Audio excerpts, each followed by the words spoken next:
नमस्कार दोस्तों, आज के हमारे इस वीडियो में हम आपके लिए शुक्रवार व्रत की कहानी लेकर आए हैं। किसी गांव में एक बुढ़िया माई अपने बेटे और बहू के साथ रहती थी। सास का नियम था, सुबह जल्दी उठती, नहा धोकर शुक्र भगवान को स्नान कराती और भोग लगाती। ये उसका रोज का नियम था। एक बार वह तीरथ पर जाने लगी तो बहू से बोली, मैं तीरथ पर जा रही हूँ, तुम सुबह जल्दी उठकर नहा धोकर शुक्र देव को नहलाना, भोग लगाना, सब कुछ नियम से करना। बहू बोली, ठीक है। सास तीरथ पर चली गई, परंतु बहू ना तो सुबह जल्दी उठती, ना शुक्र देव का कोई काम समय पर करती। सभी काम देर से उठकर देर से करती थी।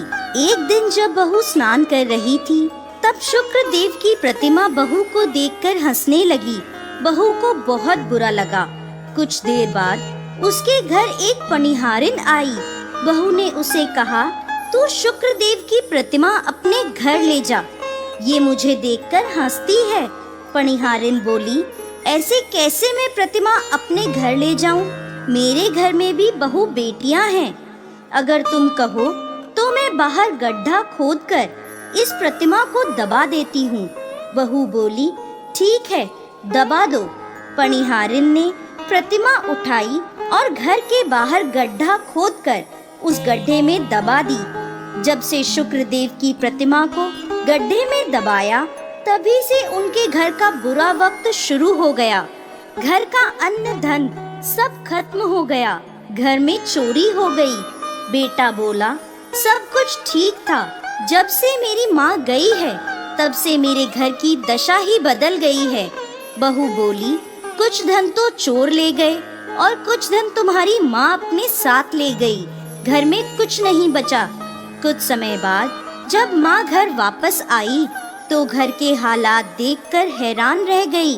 बेटा बोला, माँ तुम्हारे जाते ही घर के हालात एकदम बदल गए। घर में चोरी हो गई। हम अन्न के दाने दाने को तरस गए हैं। माँ बोली, बेटा कोई बात नहीं, शुक्र देव सब ठीक करेंगे।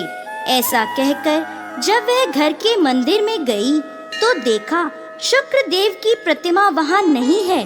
बहू से पूछा तो बहू बोली, मुझे देखकर हंस रहे थे, मैंने पनिहारिन को दे दिए। पनिहारिन से पूछा तो वह बोली, मैंने तुम्हारी बहू के कहने पर तुम्हारे घर के बाहर गड्ढा करके उसमें प्रतिमा को दबा दिया। सास भागी भागी गई और प्रतिमा को गड्ढे से निकालकर घर में लाई, नहलाया, धुलाया और फिर से मंदिर में विराजमान कर दिया। शुक्र देव को भोग लगाया। धीरे धीरे घर में पहले जैसी खुशहाली हो गई।